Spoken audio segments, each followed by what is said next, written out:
Hello everyone and welcome back to our YouTube channel. In this video, I'm going to show you how to fix Lego Builder app not working. First, to resolve this issue, we will first head over to our device settings. From here, scroll down and tap on General.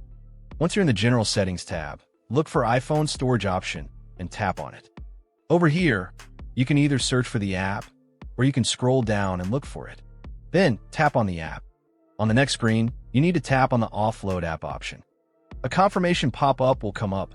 Now tap on the Offload app option here. It'll take a bit for processing, and then a reinstall button will show up.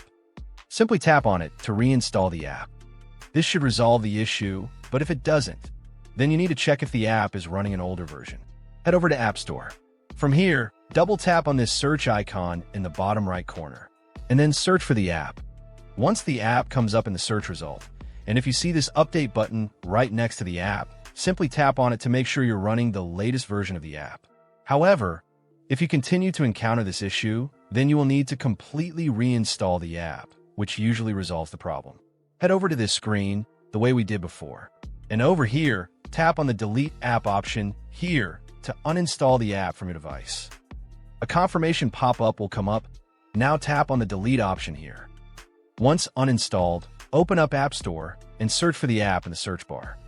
After the app comes up in the search result, simply click on this cloud icon to install it back onto your device. Hopefully, this resolves the issue. If it does, consider sending a super thanks to support our channel. And also don't forget to hit the subscribe button. We'll see you in the next video.